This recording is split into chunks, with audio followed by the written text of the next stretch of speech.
No ma'am, सब समझ आ गई थी।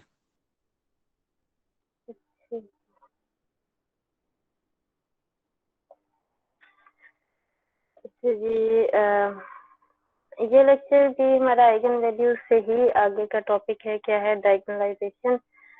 क्या है diagonalization? A square matrix A is said to be diagonalizable if it is similar to some diagonal matrix. एक मैट्रिक्स ए जो है उसको हम डायगोनलाइजेबल कहते हैं अगर ये similar to some diagonal matrix होगा। दैट इज, अब सिमिलर टू डायगोनल मैट्रिक्स होने का क्या मतलब है, आगे एक्सप्लेन किया है। That is, if there exists an invertible matrix P such that P inverse AP is diagonal matrix। अगर ऐसा हो कि कोई इन्वर्टिबल मैट्रिक्स P एग्जिस्ट करे such that कि P इनवर्स AP जो है ये डायगोनल मैट्रिक्स आ जाए। अब P inverse into A P, इन तीनों को मल्टीप्लाई करने से मैट्रिक्स डायगोनल आता है। ये किस तरह से हमें ऐसा मैट्रिक्स P मिलेगा? ऐसा मैट्रिक्स P ढूंढने के लिए हम आगे तरीका देखते हैं कि किस तरीके से हम P मैट्रिक्स बनाएंगे। तो वो ऐसा मैट्रिक्स होगा जो इन्वर्टिबल भी होगा और वो P इनवर्स ए पी करने से हमें डायगोनल मैट्रिक्स दे देगा। तो जब P इनवर्स ए पी करने से हमें डायगोनल मैट्रिक्स मिल जाता है तो हम ये कहते हैं कि मैट्रिक्स ए इज डायगोनलाइजेबल। तो हमारे पास नोट में मैंने एक थ्योरम लिखा है, n cross n matrix A is diagonalizable. एक एन क्रॉस एन मैट्रिक्स जो है वो डायगोनलाइजेबल होगा if and only if A has n linearly independent eigen vectors. अगर ए के n linearly independent eigen vectors होंगे तो तभी हम कहेंगे कि n cross n matrix A जो है ये डायगोनलाइजेबल है। मैंने यहाँ पे ये बात लिखी थी कि matrix given in lecture 26 is not diagonalisable. ये बात हमारी गलत होगी। ये गलत इस वजह से होगी क्योंकि लेक्चर 26 में मैंने जो मैट्रिक्स सॉल्व किया हुआ था उसमें लास्ट लेक्चर में हम पता चला कि मिस्टेक है। तो अगर ये मिस्टेक ना होती तो फिर क्या था, ये देखने को मेरे पास क्या आ रहा था, दो आइगन वेक्टर्स आ रहे थे। आप यहाँ पे देखो, एक आइगन वेक्टर ये वाला आ रहा था और दूसरा आइगन वेक्टर हमारे पास एंड में जाके ये वाला आइगन वेक्टर आ रहा था। लेकिन जो मेरा मैट्रिक्स ए था उसका ऑर्डर तो था 3x3। तो इस वजह से मैं यहाँ पे जो ये नोट में बात लिखी है थ्योरम में कि एक matrix n cross n matrix है वो डायगोनलाइजेबल होगा अगर उसके n linearly independent eigen vectors होंगे। तो ये बात अब मुझे कंफर्म नहीं है कि लेक्चर 26 वाला जो मैट्रिक्स है वो डायगोनलाइजेबल है या नहीं, क्योंकि उसमें जो मैंने आइगन वेक्टर्स निकाले हैं वो ठीक नहीं निकले हुए। जैसा कि कल हमें पता चला था कि हमने जो लैम्डा की वैल्यू निकाली है वो गलत है। तो बहरहाल हम आगे इसकी एग्जांपल देख लेंगे कि कोई मैट्रिक्स डायगोनलाइजेबल कैसे नहीं होता। पहले तो हम डायगोनलाइजेबल मैट्रिक्स की एग्जांपल देखते हैं। स्टेप्स ऑफ डायगोनलाइजेशन, किसी भी मैट्रिक्स को डायगोनलाइज करने के स्टेप्स क्या क्या हैं? ये 3 स्टेप्स हैं। Confirm that matrix is actually diagonalisable. सबसे पहले तो हमें ये कंफर्म कर लेना चाहिए कि मैट्रिक्स इज डायगोनलाइजेबल। किस तरह से कंफर्म होगा? By finding n linearly independent eigen vectors.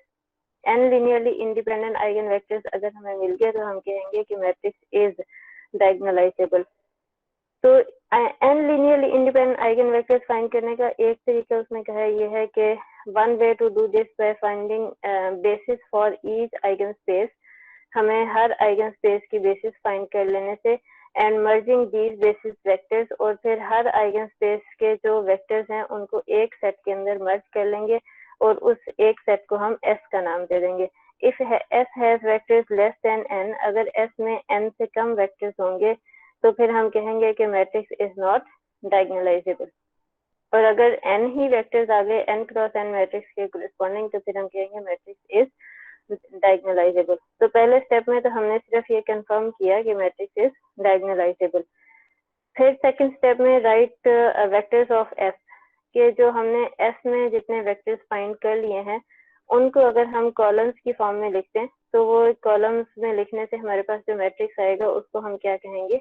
P matrix का नाम देंगे। तो ये जो बात मैं ऊपर कह रही थी कि ऐसा मैट्रिक्स P हमें कैसे मिलेगा सच दैट कि वो मैट्रिक्स A को डायगोनलाइज कर दे, उस बात का आंसर हमारे पास ये है कि ये मैट्रिक्स P हम इस तरह से ढूंढेंगे कि हम उसके मैट्रिक्स A के आइगन वेक्टर्स को कॉलम में लिखने से मैट्रिक्स P बनाएंगे। तो ये वाला जो मैट्रिक्स P है ये लाजमी A को डायगोनलाइज कर देगा। The matrix P inverse AP will be diagonal. अगर हम ये जो मैट्रिक्स P है इसका इनवर्स लें, इसको A से मल्टीप्लाई करें और फिर इस प्रोडक्ट को P से मल्टीप्लाई करें तो हमारे पास जो आंसर आएगा वो एक डायगोनल मैट्रिक्स होगा।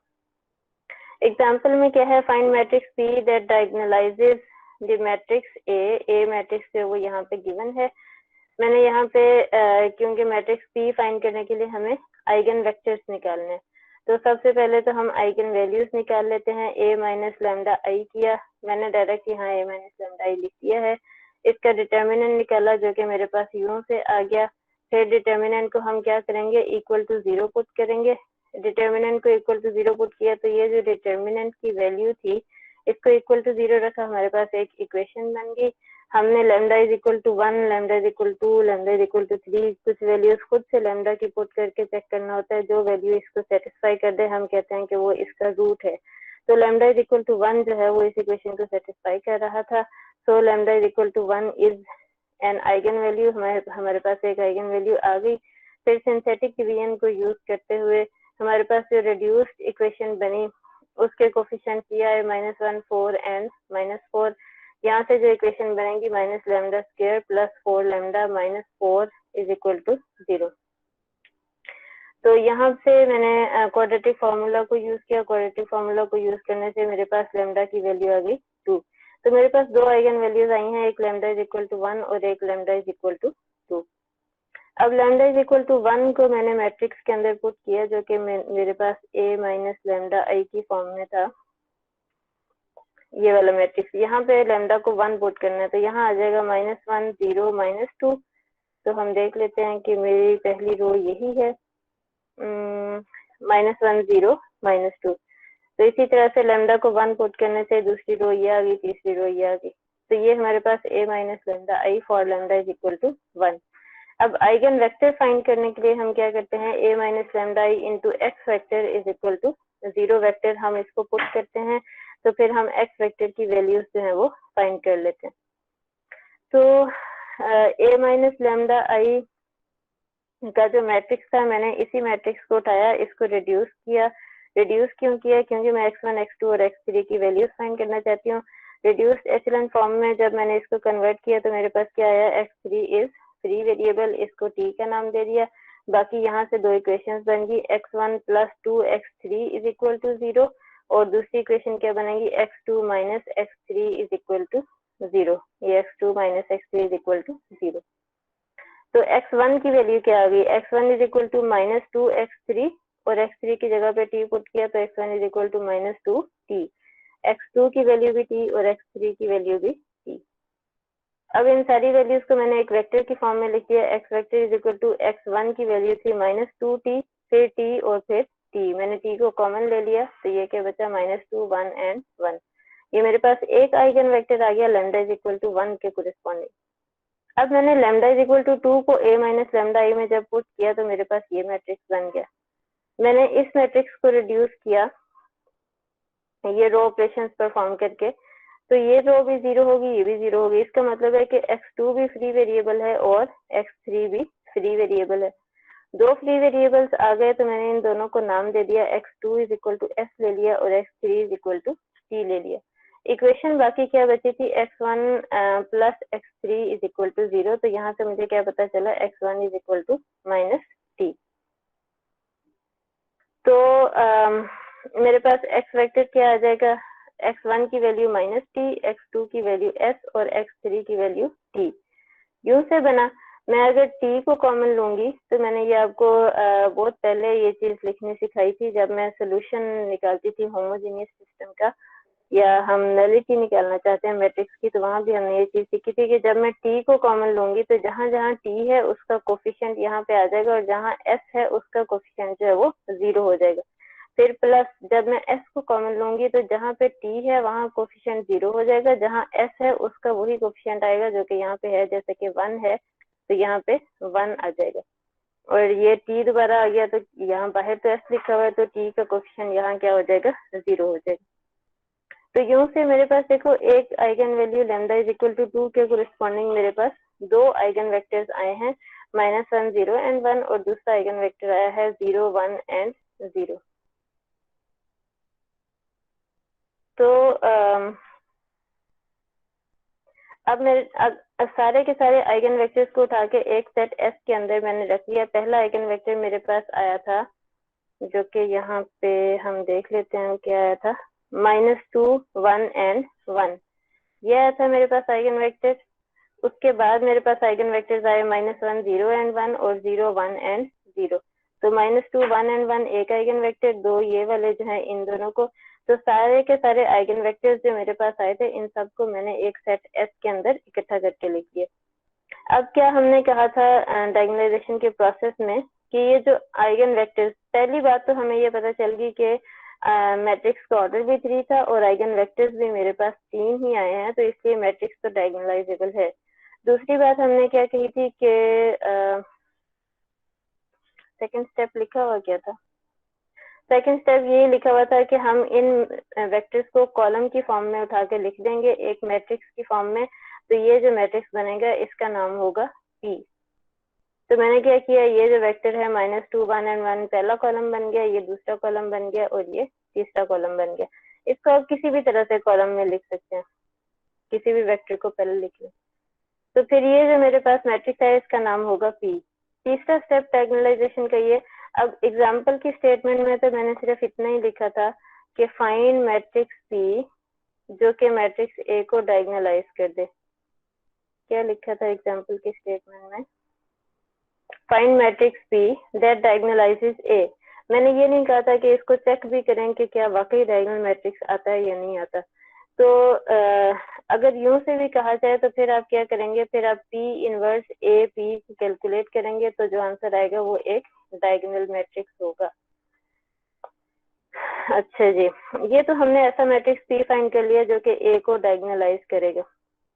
हम एक एग्जांपल ऐसी भी देख लेते हैं कि समटाइम्स आइगन वेक्टर्स को यूज करते हुए हम डायगोनलाइजेबल, हमें यह पता चल जाता है कि मैट्रिक्स जो वो डायगोनलाइजेबल नहीं है। जैसे मैंने यहाँ एग्जांपल दी है कि ये जो मैट्रिक्स A है ये डायगोनलाइजेबल नहीं है। क्यों डायगोनलाइजेबल नहीं, आगे सोल्यूशन में हम देखते हैं।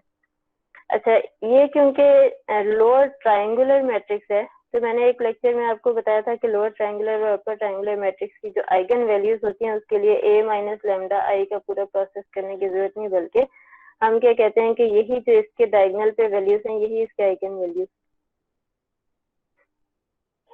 तो इसकी आइगन वैल्यूज मेरे पास क्या आ गई, 1 and 2।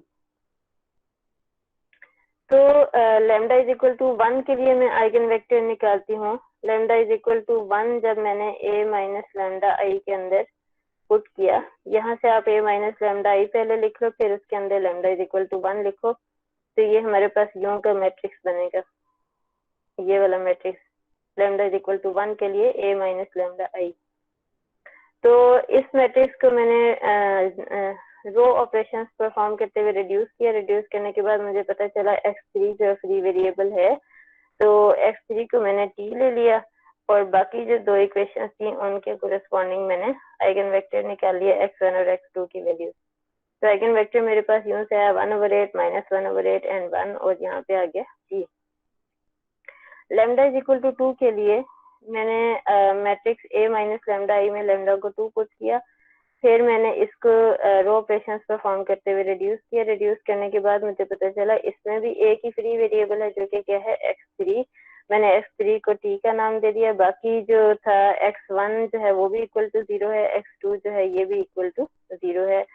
तो मेरे पास जो वेक्टर बना वो इस फॉर्म में आया 0 0 और 1।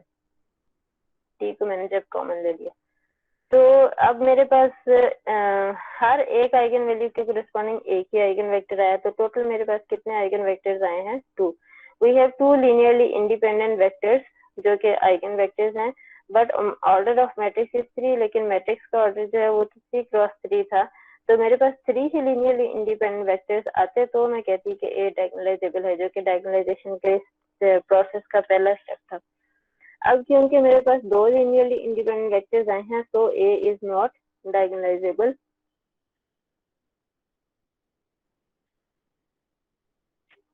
तो A जो है ये डायगोनलाइजेबल नहीं है। यहाँ एक्सरसाइज में मैंने क्वेश्चन दिया है find matrix P that diagonalizes A। इस मैट्रिक्स A के लिए भी आपने मैट्रिक्स P निकालना है, इसके लिए भी मैट्रिक्स P निकालना है। Also calculate P inverse AP, साथ ही साथ दोनों पार्ट्स में आपने P इनवर्स AP जो है ये भी कैलकुलेट करना है। जी, तो अब मुझे बताएं यहाँ तक किसी का कोई क्वेश्चन, कोई प्रॉब्लम?